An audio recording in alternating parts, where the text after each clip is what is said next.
Welcome to Living Histories. My name is Karen Golden Orante on behalf of Cohasset Historical Society. Today I am with Tom Wigmore, who is a lifelong resident who grew up in Cohasset. Tom, hello. You are third generation Cohasset. Could you tell me a little bit about your childhood and growing up? You had your grandfather here and you're starting. Well, it was a great town. It was a great town to be a kid in. I mean, you had every resource you could think of: the harbor, the beaches, and everybody knew everybody's business. So you didn't really act up around the town because your father and mother would find out about it in about 2 minutes. But it was a town. It was a great community to be involved with, and as a kid, and still an employee today. So. And your grandfather and your father worked as the town wiring inspector. Yeah, my father was the superintendent of fire alarm and the wire inspector in town. He's been in town all his life too, and he's still working today as the wire inspector. My grandfather and grandmother, they lived in the community center, and my grandfather was the custodian at the community center, and he ran the bowling alley down there, and he drove a bus. They did all kinds of odd jobs around the community. So you went through the school systems here. Yes. Through Osgood, the Deer Hill School, and the Cohasset High School, which, these are buildings that do not look except for the Osgood School, really don't look similar to what they were like when you were in school here. The Deer Hill School has since been renovated, as well as the Cohasset High School, and that picture will show you as well. But how did you spend your summers here, which are a very integral part of growing up in Cohasset? Mostly spent it down the harbor. Yeah. That's where kind of everybody hung out. All of us had boats growing up, and we always went out fishing or at Barson's Beach or water skiing, doing something down there. We always spent a lot of time down that area of town. At least I did. Yeah.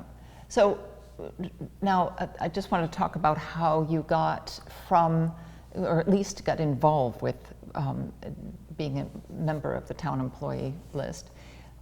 Based on our conversation, in 1978, you were I was 13 years old. 13 years old, okay. Yeah. So as far as it's a generational thing of what we remember in the blizzard of 1978. And short of the Red Sox winning the World Series, I think the only other thing that brings the community together as much would be very bad weather, which Cohasset certainly experienced in 1978. And the snow started on February 6th. It continued to snow for 33 hours. It started at 10 a.m. in the morning, and certainly by 1 o'clock, they had records of 2 inches per hour. And in the course of the next 33 hours, they had up to 4 inches per hour, which was really unheard of. Yeah. And while the inner New England had their own snowfall, along the coast, we were experiencing up to 111 miles per hour winds along the coast with waves splashing. Certainly, Cohasset experienced major damage. And after the 33 hours of snowfall, the statistics were staggering for us. I had read that we had, you don't forget, you might forget the details a bit, but in reading, we had 27 inches of snow, 54 deaths, 4,500 injuries, 350 federal troops, $520 million worth of damage, 3,000 cars and 500 trucks stuck on 8 miles of Route 128. And Governor Dukakis had declared a state of emergency, and President Jimmy Carter had declared Boston a federal disaster area. So that was pretty significant. And you were here as a young guy, not even trying to figure out what did you end up doing to help out the town, because you were involved with that. We were home Monday night, and it was It was funny because I remember it because we got called, the fire alarm circuits were down because the wind was taking the wires down. So the police cruiser picked my father and I up and took us down behind the town hall. We kept the bucket truck. We drove the bucket truck down to the fire station. And it was all, I can remember all the firemen being down there, getting the trucks ready. Everybody was working. And it was the premiere of the movie on television. It was Midway. It's an old war movie, but that premiered on 9 o'clock that night, in the 9 o'clock movie, because I can remember watching it and then seeing it in the day room. But it was something that I've never seen. I mean, my father and I went out down to Sandy Beach trying to get a fire alarm wire off the street, and you couldn't even get out of the truck. I mean, the wind was so bad it'd blow the doors shut. The water was just, it was just something you couldn't, you'd have to be there to see it. I mean, it was just, the nature was really, the storm was just really howling at that point. Now, the causeway was washed out at that point. Mm-hmm. Yeah. And you had told me that the wires, or certainly the wires that connected one side of town to the other were taken down. The wires went along the coast. They went along that causeway. Mm-hmm. And when that causeway was wiped out, so wasn't everything else. But when they rebuilt the poles, they put the wiring and everything back. They just fed it from the other side. They didn't go over the causeway again. But the causeway was out for quite a bit. Years? It was, I can't remember that, but I mean, I remember they were waiting for the federal funds to come. Mm. And it was a while before that was put back in service. It was all, that causeway that's there now is all brand new. That was all put back after the blizzard. But yeah, I remember not being able to go across that at all for maybe a year or so before they rebuilt it. Wow. So at this point, you're still in school. Mm-hmm. You ultimately, you end up you graduate from high school. Yeah. And your interests went to what in the town? Well, when I graduated in '83, I took a year off and I loafed around for a little bit, and then I got hired in the Commonwealth of Mass Highway Department, and I was there 10 years. And I got interviewed for the job, but for some reason they couldn't hire me because of budget stuff. And so I can remember walking down Elm Street, and Harold Litchfield, who was the highway surveyor, pulled over and he says, "Hey, you got that brand new job?" I says, "Yeah." He says, "Well, you better come work for me because you're going to get in trouble for the next 2 weeks." So Harold put me to work at the highway department for a couple of weeks before I went on to the state. So, but yeah, then I got laid off from the state, and I worked at a school for troubled youth boys in Plymouth for a while, and then I got hired as a dispatcher in Cohasset in 1996. So then I became involved with the American Legion and started my way up through the ranks of that to the Sons of the American Legion. So after the blizzard, you were involved with the town, but this time you went down to the harbor, and you were working as an assistant with one of the town's most infamous employees, our harbor master, Harry Ritter. Yeah, he was infamous, all right. Yes, yes. Huh? Yeah, Harry was a good guy to work for. Mm-hmm. You know, he ran a tight ship, but it was he was the harbor master when I was a kid. I mean, he used to yell at me to slow down, and you know. And he yelled at me the first time I started working there. He says, "Hey, now you're on the other side, so now you gotta, can't act up down here." But yeah, he was a good guy to work with. Harry was very good for the harbor. I mean, he did a lot.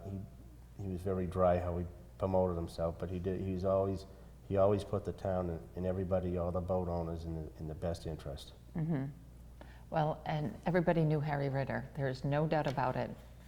And it's interesting, here we have a photograph of the American Legion from at the beginning. This photograph here will show you the building, the initial building. Yes. And how did the American Legion start? It's a national organization, and it started after World War I. And the veterans from World War I came home and they formed a chapter here. Mm-hmm. And they were looking for a place to meet, and they used to meet. That was the Customs House years ago, and they turned it over. The town turned it over to the Legion. The Legion rents it for $1 a year from the town, and I know there was a Commander Leo Kurtz tried to get the town to donate the property, donate the building to the post, but the town did pass it, but there was some sort of loophole with the estate of the family that gave it to the town. They couldn't give it to the Legion, so they rent the building, and we've built the Legion has built a great post there. It's very active in the community. They give out over, the Legion gives out over $10,000 a year in scholarships to the schools. You know, with the auxiliary, they give out a couple of thousand, the Sons. So, you know, the post is very active. They sponsor Legion baseball. They send youth to Boys and Girls State, which the girls and boys go to Stonehill College. They learn about the government for 1 week, and it's all in donations and what the post sponsors and other sponsors. You send the kids out, and it's like under $300 for the week, and it's an education that the student will never forget, and it really looks good in their college resume. But they learn about government and how the government is run within the United States, and it's a great thing. You know, one of the proudest events in Cohasset is the Memorial Day Parade. And many people have childhood memories of walking in the parade, whether they were a Boy Scout, a Girl Scout, or played in the school band. It is truly an important event that we have here in town. And the display of flags in the Healing Field is breathtaking, really. Can you explain how the memory field evolved and developed to what it is today? This is our 8th year. We started it 8 years ago. My wife and I were at the National Convention in Salt Lake City, Utah, and there was a vendor out there. It's called they call it the Colonial Flag Foundation, and they had a field set up out there, and they were just advertising. And so I said to my wife, I said, geez, that would look nice across from the Legion, huh, up on that bank. And she says, yeah. So I pursued it, and I went before the selectmen, and I said, let's add it to the Memorial Day events. So we did, and it's worked out great. The sponsors, the businesses in this town come out, I mean, with their checkbooks. The residents come out with their checkbooks. I mean, it's a great event. And it's a great tribute to our nation's veterans. And the money that we raise, we save for veterans projects. Like if the VSO needs something, gift cards or whatever, that's where that money goes. We don't use it for scholarships. If there's something to do with a veteran, we take care of it. But it's more than you're involved with more than the flags at the field. Well, my father, I've watched my father for years.